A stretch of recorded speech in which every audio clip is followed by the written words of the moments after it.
மக்கள் அனைவருக்கும் வணக்கம். இந்த பதிவுல நாம எதை பற்றி பார்க்க போறோம் அப்படின்னா, நீதிபதியிடம் சென்று மண்டிட்டு இருக்கிறது திராவிட மாடல் அரசு. நாங்க செஞ்சது தப்புதான், எங்களை மன்னிச்சிடுங்க நீதிபதி அவர்களே அப்படின்னு திராவிட மாடல் அரசு மண்டிட்டு இருக்கிறது. எதனால மண்டிட்டு இருக்கு அப்படின்னா, திருப்பரங்குன்றம் விவகாரத்துல நாங்க செஞ்சது தப்புதான், எங்களை மன்னிச்சிடுங்க அப்படின்னு எஜமான் கால்ல போய் விழுந்துட்டாங்க நீதிபதி முன்னாடி. என்னதான் நடந்தது? திமுக யார்கிட்டயும் மண்டியிட மாட்டாங்களே. நம்ம சிஎம் ஸ்டாலின் சொல்லுவாரு, இது திராவிட மாடல் அரசு, திராவிட மாடல் அரசு யார்கிட்டையும் மண்டியிடாது அப்படின்னு இங்க வீரவசனம் எல்லாம் பேசுவாரே. அப்படி இருக்கும் பொழுது திமுக அரசாங்கம் எதற்காக அங்க போய் மண்டியிட்டாங்க அப்படிங்கறத நாம பார்க்கணும். திருப்பரங்குன்ற விவகாரத்துல நம்ம நீதிமன்றம் என்னங்க சொன்னாங்க? தீபம் ஏற்றலாம். திருப்பரங்குன்றம் என்பது இந்துக்களுக்கான அந்த கோவில், அது முருகனுக்கு சொந்தமான மலை, முருகனுக்கு சொந்தமான கோவில். அந்த மலையில தீபம் ஏற்றுவதற்கு எந்த தடையும் இல்ல அப்படின்னு தான் சொன்னாங்க. ஆனா என்ன நடந்தது அப்படின்னு பாத்தீங்கன்னா, இந்துக்கள் நீதிமன்றத்தோட உத்தரவை ஏத்துக்கிட்டு தீபம் ஏற்றுவதற்காக போனாங்க. அங்க பாத்தீங்கன்னா வழக்கமா யார் தடுத்து இருக்கணும் அப்படின்னா, முஸ்லிம்கள் தடுத்து இருக்கணும். ஏன்னா அங்க தர்கா இருக்கு இல்லையா, அதனால முஸ்லிம்கள் அந்த இடத்துல பிரச்சனை பண்ணிருக்கணும். ஆனா அந்த இடத்துல முஸ்லிம்கள் எந்த பிரச்சனையும் பண்ணல. அதற்கு பதிலாக சம்பந்தப்பட்ட நபரே அமைதியா இருக்கும் பொழுது இந்த திராவிட மாடல் அரசாங்கம் உள்ள நுழைஞ்சி நீ தீபம் ஏத்தாத அப்படின்னு இவங்க காவல்துறையை வச்சு தடுக்கிறாங்க. காவல்துறையை வச்சு 144 போடுறாங்க. 144 தடை உத்தரவு வாங்கி அந்த திருப்பரங்குன்றம் ஏரியா முழுக்க பிளாக் பண்றாங்க. ப்ராப்பரா இவங்க என்ன பண்ணிருக்கிறாங்க அப்படின்னா, போலீஸ் அனுப்பியிருக்கிறாங்க, இந்து அறநிலையத்துறையை அனுப்பியிருக்கிறாங்க, காவல்துறையை அனுப்பி பக்தர்களை மிரட்டியிருக்காங்க. தீபம் ஏத்த போன பக்தர்களை மிரட்டியிருக்காங்க. இந்து அறநிலையத்துறை போய் என்ன சொல்லியிருக்காங்க, எங்க கிட்ட நீங்க பர்மிஷன் வாங்குனீங்களா? திருப்பரங்குன்றம் கோயில் இந்து அறநிலையத்துறை கட்டுப்பாட்டுல இருக்கு, அங்க நீங்க தீபம் ஏத்தணும்னா அறநிலையத்துறை கிட்ட அனுமதி வாங்கணும் அப்படின்னு ஒரு பிட்ட போட்டு உடனே அதை ஸ்டாப் பண்றாங்க. அப்போ தமிழ்நாடு கவர்மெண்டோட அனைத்து துறைகளும், காவல்துறை, இந்து அறநிலையத்துறை அப்படின்னு பல துறைகள் இந்த திருப்பரங்குன்ற விவகாரத்துல நீதிமன்ற உத்தரவை செயல்படுத்த விடாமல் தடுத்திருக்கிறது. முஸ்லிம்கள் தாங்க தடுக்கணும். இந்த பிரச்சனையே முஸ்லிம்களுக்கும் இந்துக்களுக்கும் இருக்கக்கூடிய பிரச்சனை. இது ஒரு மத பிரச்சனை. இந்த இடத்துல தீபம் ஏத்தணும்னு நீதிமன்றம் சொல்லிடுச்சு. தீபம் ஏத்துவதற்காக இந்துக்கள் போறாங்க, அந்த இடத்துல முஸ்லிம்கள் ஒரு இடத்துல தடுத்தாங்க அப்படின்னா அதுல சரி ஓகே, இவங்களுக்கும் பிரச்சனை இருக்கு அப்படின்னு நாம பார்க்கலாம். ஆனா முஸ்லிம்களே அமைதியாக இருக்கும் பொழுது இந்த திமுக கவர்மெண்ட் வாண்டடா போய் எங்க அப்ப குதிரைக்குள்ள இல்ல அப்படின்னு காட்டி கொடுக்கறாங்க. அதாவது திமுகவினுடைய நோக்கம் என்ன அப்படின்னா, முஸ்லிம்களே எலெக்ஷன் வரப்போகுது, எங்களுக்கு ஓட்டு போட்டுருங்க, நாங்க திருப்பரங்குன்ற விவகாரத்துல உங்களுக்கு பதிலா நாங்க போய் தடுத்து நிப்பாட்டுறோம், பாத்தீங்களா தீபம் ஏத்த விடாம நாங்க தடுத்துட்டோம், நாங்கள் இந்துக்களின் விரோதியா இருக்கோம், அதனால 2026 எலெக்ஷன்ல எங்களுக்கு தான் ஓட்டு போடணும் அப்படிங்கறத சொல்லாம சொல்றாங்க திமுக. திமுகவை பொறுத்த வரைக்கும் முஸ்லிம்களுக்கு நல்லது செய்யணும் அப்படிங்கிறது அவங்களுடைய நோக்கம் கிடையாது. முஸ்லிம்களோட வாக்குகளை அறுவடை பண்ணணும். அதற்கு என்ன பண்ணணும்?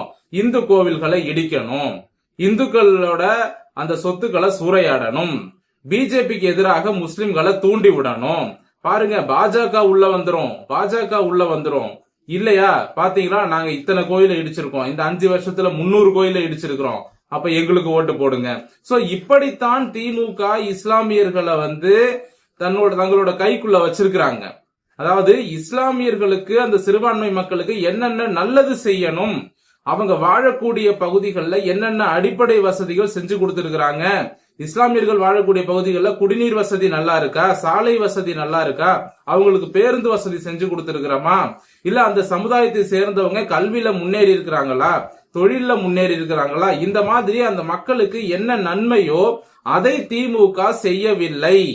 அதை செய்யறத விட்டுட்டு பாத்துங்க, நாங்க 300 கோயிலை இடிச்சிருக்கிறோம், நாங்க தீபம் ஏத்த விடாம திருப்பரங்குன்றத்துல இந்துக்களை தடுத்துட்டோம், பாஜகவை உள்ள வர விடாம நாங்க தடுத்துக்கிட்டு இருக்கோம். இப்படி பிஜேபியையும் இந்துக்களையும் இந்து கோவில்களையும் காட்டி காட்டி இந்த முஸ்லிம்களினுடைய வாக்குகளை திமுக அறுவடை செய்கிறது. ஆக மொத்தம் முஸ்லிம் மக்களுக்கு இவர்கள் நல்லது செய்யவில்லை. இதற்கு எடுத்துக்காட்டாக நிறைய சம்பவங்கள் சமீபத்தில் நடந்துகிட்டு இருக்கு. தமிழ்நாட்டுல பல இடங்கள்ல இப்போ முஸ்லிம்கள் திமுகவுக்கு எதிராகவே போராடுறாங்க. வேலூர் மாவட்டத்துல இன்னைக்கு பாத்தீங்கன்னா முஸ்லிம்கள் ஒன்று திரண்டு திமுக அரசாங்கத்துக்கு எதிராக ஒரு போராட்டத்தை பண்றாங்க. என்ன பண்றாங்க அப்படின்னா, எங்களுக்கு எங்கள் பகுதியில முஸ்லிம்கள் அதிகமா வாழக்கூடிய பகுதிகளில் அடிப்படை வசதிகள், சாலை வசதிகள் செஞ்சு கொடுக்கப்படல. நாங்க நிறைய அடிப்படை வசதிகள் செஞ்சு கொடுக்க சொல்லி கோரிக்கை வச்சோம். அந்த கோரிக்கை எல்லாம் கடந்த 5-6 வருஷமா மனுவா போய்கிட்டே இருக்கு. ஆனா எதுவுமே செய்யல அப்படின்னு திமுக அரசாங்கத்தை பார்த்து இஸ்லாமியர்கள் கேள்வி எழுப்புகிறார்கள், போராட்டம் செய்கிறார்கள். அங்கு வந்த திமுக கட்சிக்காரங்க, அரசியல்வாதிகள், அரசு அதிகாரிகள் எல்லாரையுமே விரட்டி அடிக்கிறாங்க. அப்ப இதுல இருந்து என்ன தெரியுது? இஸ்லாமியர்களினுடைய உண்மையான அடிப்படை தேவை என்ன அப்படிங்கறத இந்த திராவிட மாடல் அரசு புரிஞ்சுக்கிட்டு செய்யல. அதற்கு பதிலாக மதத்தை காட்டி, இந்து மதத்தை காட்டி, பிஜேபியை காட்டி, இந்துக்களுடைய கோவில்களை காட்டி முஸ்லிம்களை ஒரு பதட்டத்திலேயே வச்சு அவங்களுடைய வாக்குகளை அறுவடை பண்றாங்க. சோ இவ்வளவு தெளிவா நான் சொல்லிட்டேன். இதற்கு மேல என்னால எப்படி சொல்ல முடியும்? இதுக்கு மேலேயும் நான் சொல்லணும் அப்படின்னா கிளாஸ் ரூம் போட்டு பாடம் தான் எடுக்கணும். இதனால இஸ்லாமிய மக்கள், இந்த பதிவு இஸ்லாமியர்கள் பாத்தீங்க அப்படின்னா தயவு செஞ்சு சொல்றேன், திமுகவுக்கு ஓட்டு போடாதீங்க. நீங்க வேற எந்த கட்சிக்கு வேணாலும் ஓட்டு போடுங்க. நீங்க அதிமுகவுக்கு போட்டாலும் சரி, இல்ல காங்கிரஸுக்கு போட்டாலும் சரி, இல்ல மத்த எந்த கட்சிக்கு வேணாலும் போடுங்க. இந்த திமுகவிற்கு நீங்கள் போடாதீங்க. காங்கிரஸையும் நான் அந்த இடத்துல சொல்லி ஆகணும், மன்னிக்கணும். காங்கிரஸ்க்கு ஓட்டு போடுங்கன்னு நான் சொல்லிட்டேன். காங்கிரஸையும் திமுகவோட லிஸ்ட்ல தான் சேர்க்கிறேன். ஏன் அப்படின்னா திமுகவும் காங்கிரஸும் கிட்டத்தட்ட ஒரே மாதிரி தான். அதனால திமுகவோட சேர்த்து இந்த காங்கிரஸையும் புறக்கணிங்க. காங்கிரஸ் டெல்லியில என்ன பண்ணுதோ, நேஷனல் லெவல்ல என்ன பண்ணுதோ அதை தான் திமுக இங்க தமிழ்நாட்டுக்குள்ள பண்ணிட்டு இருக்கு. காங்கிரஸ் இந்தியா முழுவதும் பிளவுபடுத்துகிறது, மக்களை பிளவுபடுத்தி ஒரு அரசியல் பண்றாங்க. திமுக தமிழ்நாட்டு மக்களை பிளவுபடுத்தி அரசியல் பண்றாங்க. சோ ரெண்டு பேருக்கும் வேறுபாடு இல்ல, ரெண்டு பேரும் ஒண்ணுதான். ஆகவே திமுக காங்கிரஸ் இவங்களை புறக்கணிச்சுட்டு வேற யாருக்காவது இந்த இஸ்லாமிய மக்கள் கொஞ்சம் மாத்தி ஓட்டு போடுங்க அப்படிங்கறத கேட்டுக்கிறோம். அதே போல தமிழ்நாட்டில் உள்ள இந்துக்களே புரிந்து கொள்ளுங்கள், இந்த திராவிட மாடல் அரசு தற்பொழுது நீதிமன்றத்துல போயிட்டு என்ன கேட்டிருக்காங்க அப்படின்னா, எங்களை மன்னிச்சிருங்க அப்படின்னு சொல்லியிருக்காங்க. ஏன் சொல்லியிருக்காங்கன்னா, நீதிமன்ற அவமதிப்பு வழக்கு அப்படின்னு ஒண்ணு போட்டிருக்காங்க தமிழ்நாடு கவர்மெண்ட் மேல. உடனடியாக தமிழ்நாடு கவர்மெண்ட் சார்பாக மாவட்ட ஆட்சியர் போய் மண்டிட்டு இருக்கிறார். அரசாங்கம் சார்பாக நாங்க பேசுறோம்னு சொல்லி கலெக்டர் மன்னிப்பு கேட்டிருக்கிறாரு. நீதிமன்ற உத்தரவை மதிக்காமல் போனது நாங்கள் செய்த தவறு அப்படின்னு சொல்லி தமிழ்நாடு அரசு சார்பாக மன்னிப்பு கோருகிறோம் அப்படிங்கறத தெளிவா சொல்லியிருக்கிறாங்க. ஏன் இந்த மாதிரி ஒரு மன்னிப்பை இந்த நேரத்துல கேட்டாங்க அப்படின்னா, தேர்தல் வருது. இந்த தேர்தல் வரக்கூடிய நேரத்துல கூட இந்த மாதிரி மன்னிப்பு கேட்டோம் அப்படின்னா கொஞ்சம் மக்கள் மனசு மாறும். இது நியூஸ்ல வரும், மக்கள் பாப்பாங்க, அடடா பாருங்க நம்ம தமிழ்நாடு கவர்மெண்ட் மன்னிப்பு எல்லாம் கேக்குறாங்க அப்படின்னு மக்கள் அந்த இடத்துல மனசு உருகுவாங்க. அப்படிங்கறதுதான் திமுகவினுடைய நிலைப்பாடு. சோ தேர்தல் வந்துச்சு அப்படின்னா இவங்க யார் காலில் வேணாலும் விழுவாங்க, யார் காலை வேணாலும் வாருவாங்க. சரிங்களா? இதுதான் திமுக. தேர்தலுக்காக என்ன வேண்டுமானாலும், இவங்க ஜெயிக்கணும் அப்படின்னா அதற்காக என்ன வேண்டுமானாலும் செய்வார்கள், A to Z. சரிங்களா? அது A to Z குள்ள எல்லாமே அடங்கும்.